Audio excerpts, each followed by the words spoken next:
You're not a guest here. You can wait outside. The service entrance is around back. The man in the paint-flecked jacket didn't move. The front desk agent at the Rideau Grand Hotel in Ottawa said it again. Slower this time, the way people slow down when they want to make sure the weight of a thing lands properly. The lobby was marble and warm light, and the kind of quiet that costs money to maintain. A family with luggage near the elevator pretended not to hear. A bellman at the far cart looked at the floor. The man in the jacket sat down in one of the chairs near the window. He set his coffee cup on the side table. He pulled out a small notebook and wrote something in it.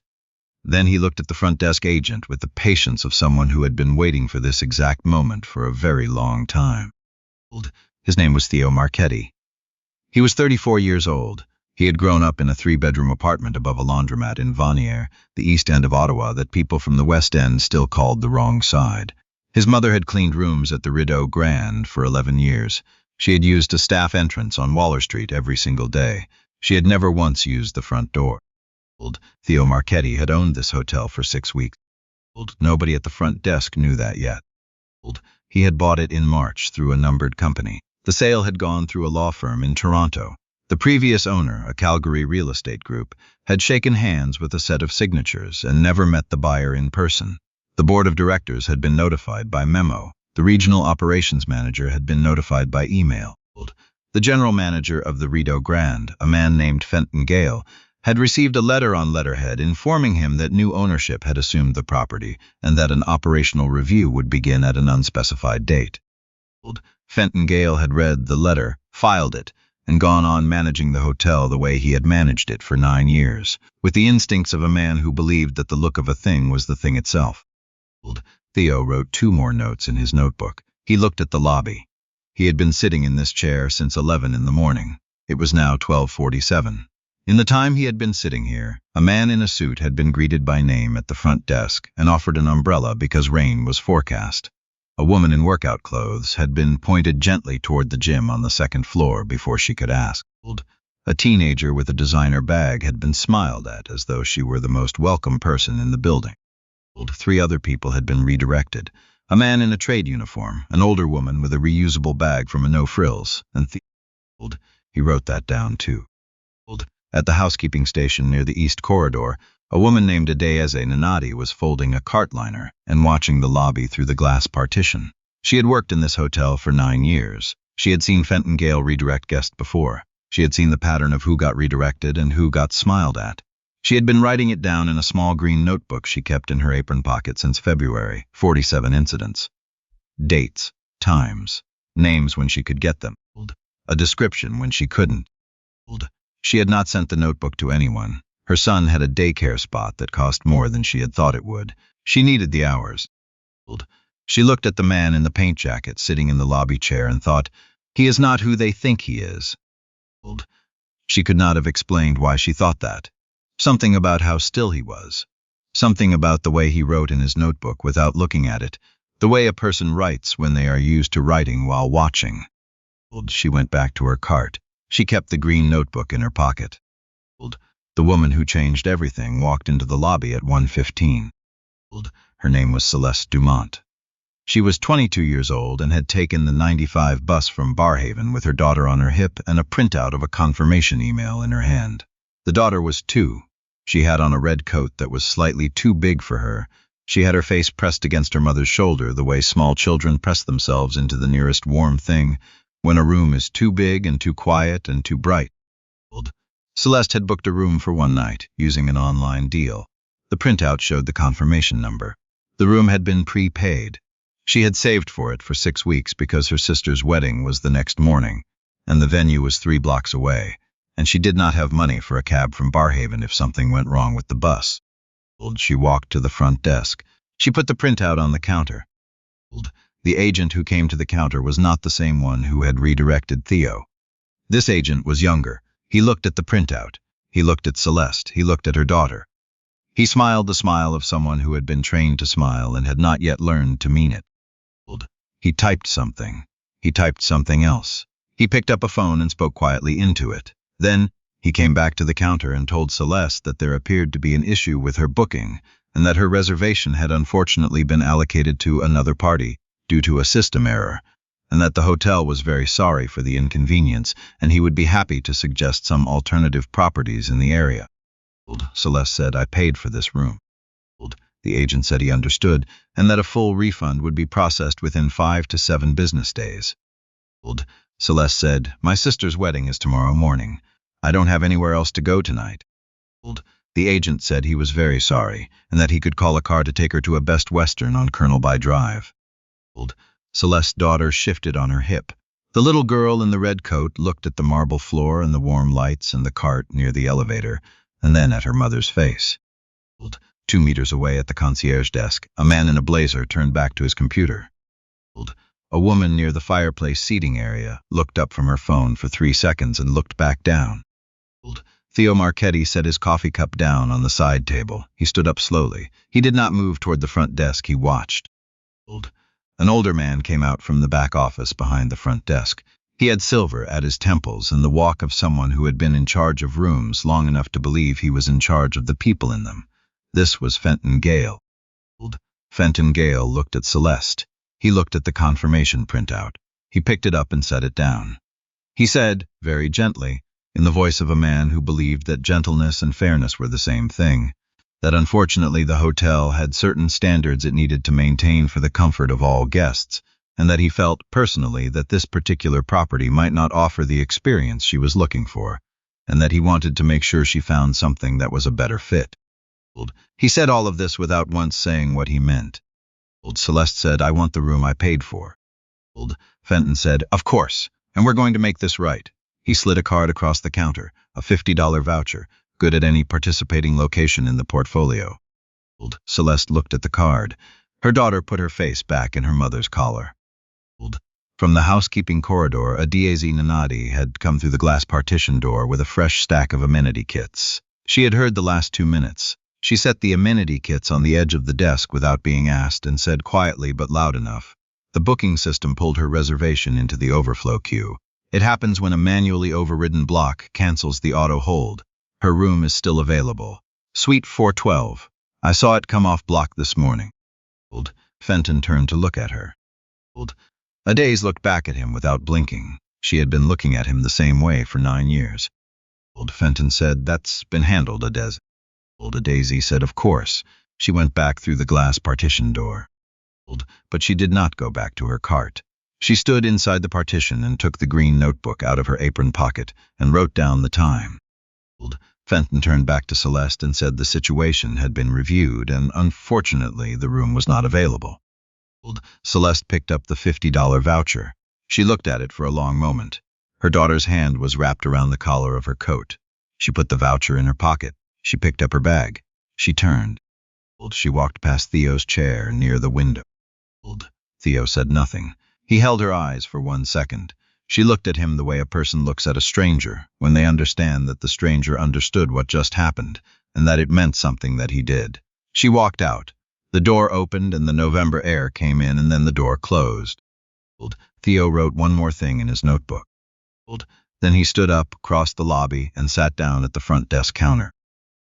He had not planned to move this soon. He had planned to sit for another hour. But Celeste Dumont had walked out of the hotel where she had a paid reservation with a $50 voucher and no room and a 2-year-old in a red coat. And the lobby had gone back to its warm light and its marble quiet. And the man at the concierge desk had turned back to his computer. And Theo thought about his mother going in through the Waller Street entrance for 11 years. And he decided that an hour was not something he had to offer. He ordered water, just water. Fenton Gale came to the counter with the automatic hospitality of a man who had learned to be gracious to people who sat at his front desk. He smiled. He said, welcome. Can I help you with something? Theo put a business card on the counter. It was plain white. His name and a phone number and a title that said, Chief Executive Officer. Fenton looked at the card.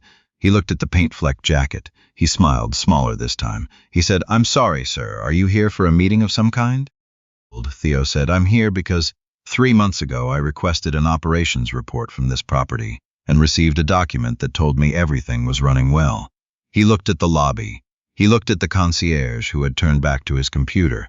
He looked at the glass partition through which Adaze had not come back.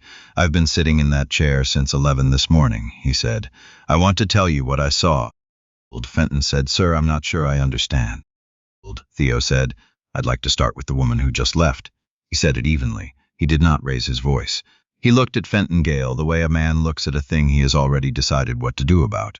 The lobby was quiet. The family near the elevator had gone up. The bellman at the cart had moved 2 steps closer to the front desk without appearing to have moved at all. Fenton said, "That situation was handled appropriately. The guest had a booking issue and was offered a full refund and alternative accommodation." Theo said, "She had a valid reservation for suite 412. The room was available." He pulled out his notebook. At 9:47 this morning, suite 412 came off a maintenance block. He had seen the room status on the property management system from his laptop in the truck before he walked in. He had a login because he owned the building. At 1:18 this afternoon, Fenton Gale told a guest with a paid reservation that her room was not available. "I'd like to know why." Fenton's face went through 4 things very quickly. Confusion, recognition, recalculation. Then a kind of smoothness, the smoothness of a man who had been in hospitality long enough to believe that smoothness was a solution. He said, "I can see there may have been a miscommunication, and I want to assure you that our guest satisfaction team will follow up directly." The glass partition door opened. A dazed Nanadi walked back into the lobby. She was not carrying amenity kits this time. She was carrying her green notebook. She had spent the last 6 minutes reading it from the beginning. She walked across the lobby. She stopped at the front desk. She set the notebook on the counter beside Theo's. She said quietly, to nobody in particular and to the whole room at once, "I have 47 of these, dates back to February." Fenton looked at the notebook, then at a daisy. The smoothness left his face in sections. Behind the concierge desk, a young man named Rémi Gendron had been listening since Theo sat down. Rémi had been at the Rideau Grand for 14 months. He was 26 years old and had a file on his home computer of every conversation he'd had with guests after they left the front desk upset. He had typed the conversations out because he didn't know what else to do with them, and he couldn't stop thinking about them. There were 31 of them. He had the file open on his phone right now in his pocket. He had been deciding for the last 4 minutes whether to say anything. He came around from behind the concierge desk. He stood beside a daisy. He put his phone on the counter face up. 31 records, he said. Guest complaints that didn't make it into the system. Fenton said, "Rémi." Rémi said, "I typed them up. Everyone. I can send them right now." The bellman, whose name was Kwame Asante and who had been at the Rideau Grand for 6 years, walked to the front desk. He did not put anything on the counter. He said, "I have 2 things." He said them. The name of the contractor Fenton used to keep 2 accessible rooms on permanent soft block to avoid accommodating extended stay guests with mobility needs, and the date Fenton had told him personally to call a cab for a guest and bill it to a miscellaneous maintenance code so it wouldn't show as a guest service failure. Fenton said, "That is completely out of context." Kwame looked at him. He had been looking at him the same way for 6 years. Theo picked up his phone. He called his operations director. He said 3 things. Deploy the compliance team, flag the property management system for audit, and call the woman with the reservation for suite 412. Get her back here, tonight. He hung up. He called the hotel's head of human resources in Toronto. He said, "Nobody on this property is to be terminated, transferred, or have their hours adjusted without my direct approval effective right now. Put it in writing in the next 10 minutes. He hung up. He looked at Fenton Gale. Fenton had the look of a man who had believed for 9 years that the way he ran things was the way things were supposed to run. The color was leaving his face the way color leaves a room when the last light goes. Theo said, "The compliance team is 40 minutes out. Until they arrive, you'll wait in the back office. The door stays open." He said it without heat. He turned to Kwame. He said, "You're going to help me understand the room blocking situation while we wait." He turned to Adizi. He said, "I want to start at the beginning, February if you can." Adizi looked at him the way a person looks at something they had stopped letting themselves hope for. She opened the green notebook to the first page. 47 incidents. She had dated everyone. She had noted times. She had written observations in the margins in small, careful handwriting. She handed it to Theo, and he read the first page and the second and the third without speaking. He did not look up. He read the way a man reads something he intends to use. When he got to April 14th, he stopped. He said, "This is the day the accessible rooms went on block." Adizi said, "Yes." He said, you wrote the room numbers. She said, I asked Kwame. He confirmed it. Theo looked at Kwame. Kwame nodded once. Theo photographed every page of the green notebook with his phone. He did it methodically, page by page. Adeze watched him without speaking. Remy came back from the concierge desk with his laptop. He opened the file. 31 records dated, guest descriptions, the substance of each conversation. He turned the laptop toward Theo. Theo read for 4 minutes. He said, can you send this to the address on my card? Remy sent it while Theo was still at the counter. Celeste Dumont came back into the lobby at 3:40 in the afternoon. She had been in a coffee shop around the corner with her daughter for 2 hours because she had nowhere to go and couldn't afford to take the bus home and come back on a different day. Theo's operations director had called her at 3:22. She had not entirely believed the call, but she had come back because her daughter had finished the muffin and it was getting cold. She did not know what was going to happen when she walked in. Theo was standing near the fireplace seating when she came through the door. He was still in the paint-flecked jacket. Adeze was standing behind the front desk. Remy was back at the concierge station. Kwame was near the elevator. Theo walked to where Celeste had stopped just inside the door. Her daughter looked at the lobby the same way she had looked at it the first time, the marble, the light, the cart near the elevator. Then she looked at the man in the paint jacket. Theo said, Suite 412 is ready. He said it without preamble. He held out a key card. I'm sorry you were asked to leave. That should not have happened. The room is complimentary for tonight. A car will take you to the venue tomorrow morning. Celeste looked at the key card. She said, I already paid for the room. Theo said, I know. He held out an envelope. Inside was a handwritten note and a check for the cost of the room plus what he had calculated, roughly, to be the cost of her 2 hours in the coffee shop and the return bus fare from Barhaven she had spent that morning and would have had to spend again. He did not make a speech about it. He said, your sister's wedding is tomorrow. Go get settled. Celeste took the key card and the envelope. She stood for a moment. Her daughter reached out toward Theo's jacket sleeve with one hand, the way 2-year-olds reach for things that catch the light or seem interesting for reasons only they understand. Celeste said quietly, to the lobby more than to any one person, thank you for listening. She walked to the elevator. Kwame pressed the button for her. The lobby exhaled. Theo turned to the front desk. He said, I'm going to tell you what we're doing. He said it to the room, to the staff present, to the 2 guests who had come down from their rooms and were standing near the fireplace because they had heard something happening and had stayed. Number 1, the room blocking system.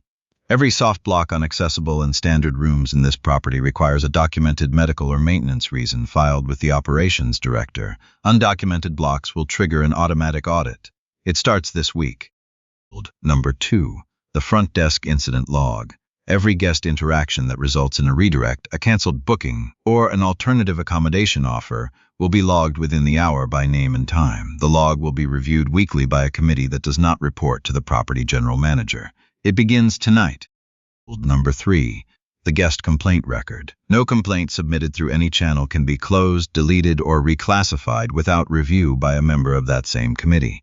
Complaints are published in a quarterly summary available to ownership. If a pattern appears, it triggers an automatic case file. Retroactive to January. Number 4, the hour protection rule.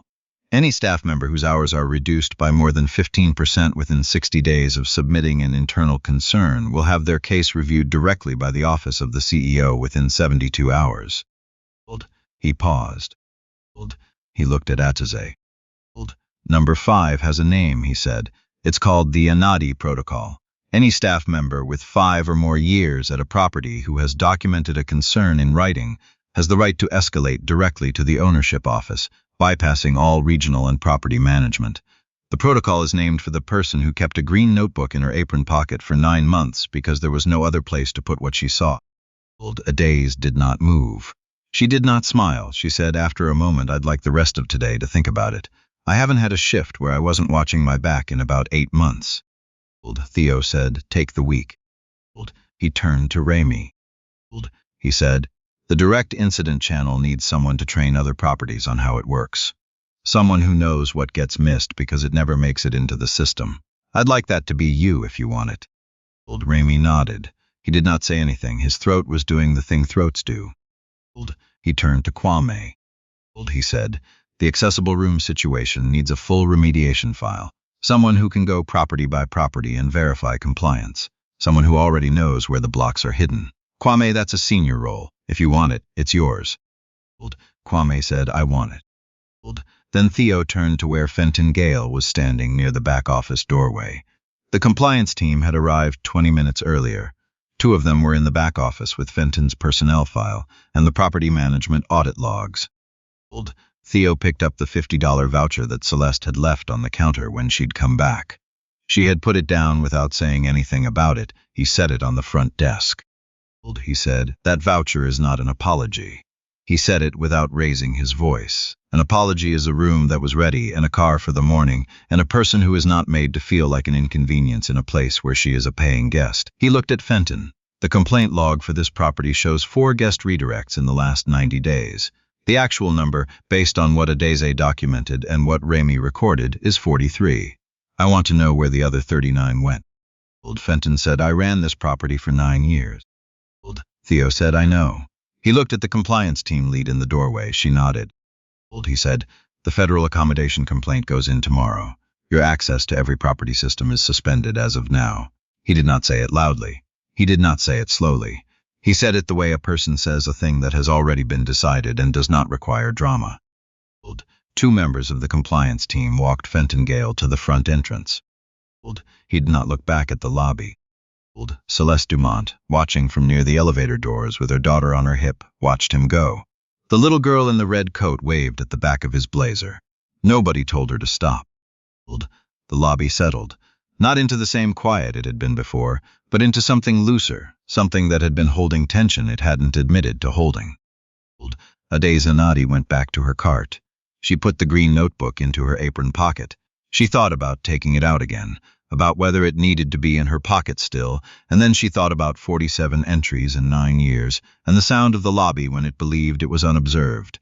She left the notebook where it was, for now. Maybe tomorrow she would put it somewhere else. Remy Gendron closed the file on his phone, all 31 records. He had typed them in the evenings after work, sometimes at midnight, sitting at his kitchen table in his apartment on Rideau Street, not knowing if it mattered. He thought it probably mattered now. Kwame Asante stood near the elevator for a moment after Celeste and her daughter went up. He stood with his hands at his sides in the warm light of the lobby of the Rideau Grand Hotel. He had stood in this spot thousands of times. He stood in it slightly differently now. 3 weeks later, the same lobby. 6:30 in the morning. The front desk was staffed by someone who had been hired the previous week through a posting that Adeze had helped write, because Theo had asked her what qualities she would want in a front desk agent, and she had taken the question seriously and given him a list.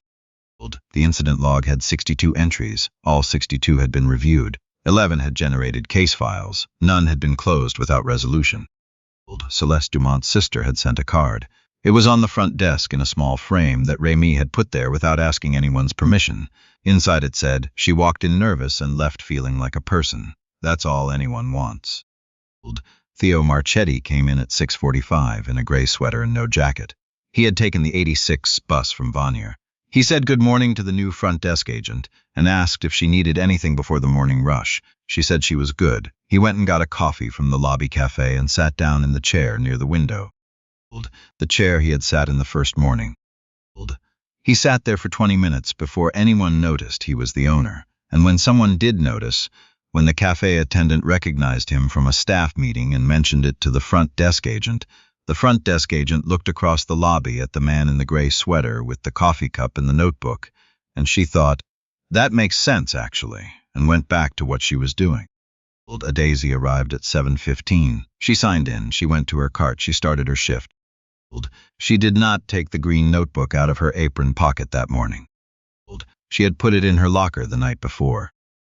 She had bought a new one, a blue one. She hoped she would not need to use it. She brought it anyway. 11 years had taught her that hope and readiness were not the same thing, and that a person could hold both at once and still do their job and still be the one who walked between a manager and a guest and said, quietly, in front of whoever was there to hear it, he has a right to see. 4 months later, the naughty protocol had been adopted at 6 properties across the chain. Adeze had been asked to speak at a regional operations meeting in Toronto. She had brought her son. He sat in the back row with a juice box and a coloring book and colored quietly through the whole presentation. When it was over, he held up the page. A hotel, crayon, blue and yellow, flags on the roof. He had written Mom at the bottom in the large, uncertain letters of a 6-year-old who had recently learned that letters stood for something. She folded it and put it in her pocket. Ramey's training sessions had reached 12 properties by the end of January. He ran them in back rooms and staff cafeterias, and once in a parking garage in Mississauga, because the meeting room was double booked. 22 front desk agents had attended the first 3 sessions. 5 of them had submitted incident reports within the month of attending. All 5 had been reviewed. 3 had generated policy changes. Kwame's accessible room audit had found irregularities at 8 properties. All 8 had been remediated. The remediation file was 70 pages, and Kwame had written every word of it. On a Tuesday in March, Celeste Dumont came back to the Rideau Grand. She was not there for a wedding this time. She was there because she had gotten a job 3 blocks away and had decided to have lunch in the lobby cafe. She came in through the front door. She walked to the cafe. She ordered a sandwich and a juice for her daughter, who was with her because it was a PA day. The daughter was in the same red coat, which fit her now. The front desk agent smiled when they walked in, not the trained smile, the other kind. The little girl climbed onto a lobby chair.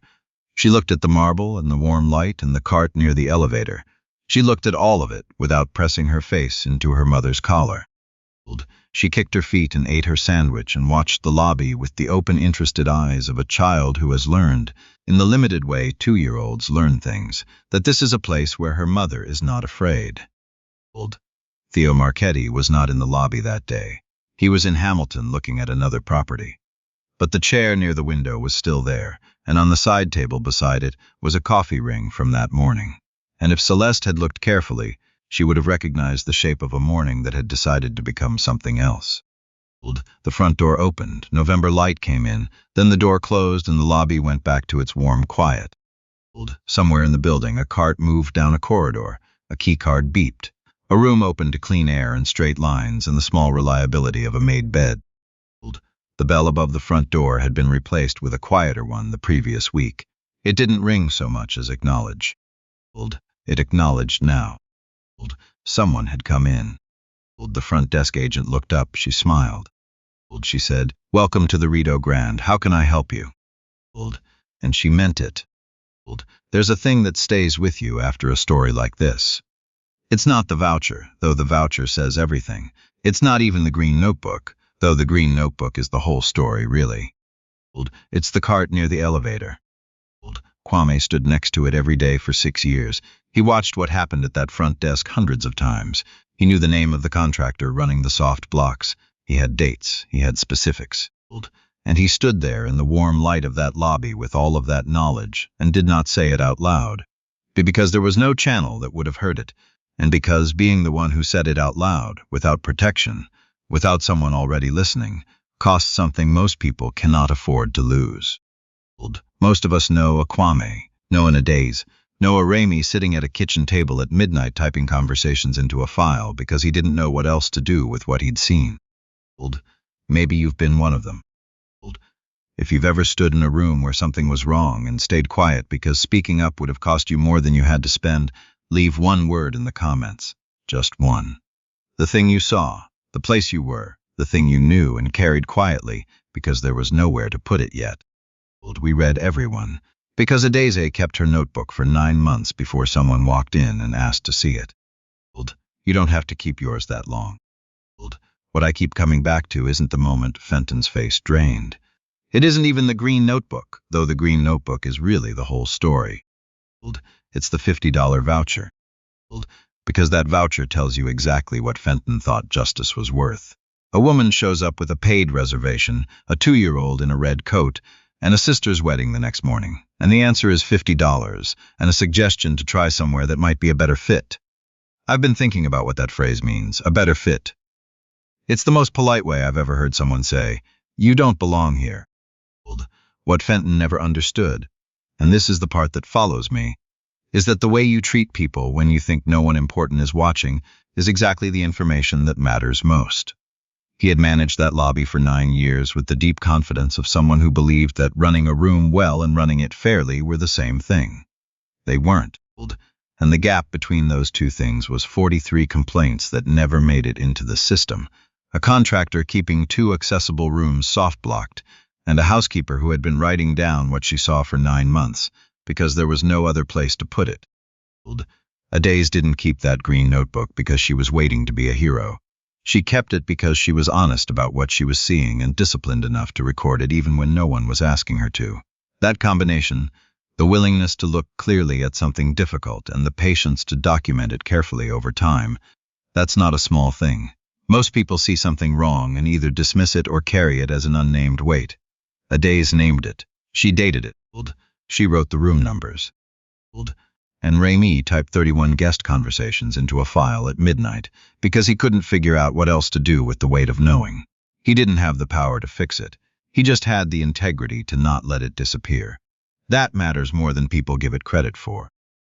What Theo understood, and I think this is the thing that actually changed the morning, is that evidence without a system to receive it changes nothing. Adaze had 9 months of evidence. Remy had a file. Kwame had names and dates and texts sent to the wrong number. None of it had gone anywhere because there was no channel built to hear it. The problem wasn't a lack of people willing to speak. It was a building with no ears that weren't owned by the people causing the harm. That's the thing I find myself sitting with. How many rooms are there, right now, where someone is keeping a notebook? How many files are sitting on someone's kitchen table because the person who made them doesn't know where to send them, or doesn't believe anyone with the authority to act will actually do anything if they do? The 3 things that shifted the morning weren't dramatic. They were Adaze's honesty, Remy's steadiness, and Kwame's willingness to say the thing out loud once someone finally asked. Integrity, clear thinking, and the nerve to use them when it counted. Those 3 things together walked a man in a paint-flecked jacket across a marble lobby and changed what that building was. Celeste's daughter waved at Fenton's back as he walked out. I think about that a lot. She didn't know what she was waving at. She just knew the room felt different than it had before. Sometimes that's the clearest measure we have.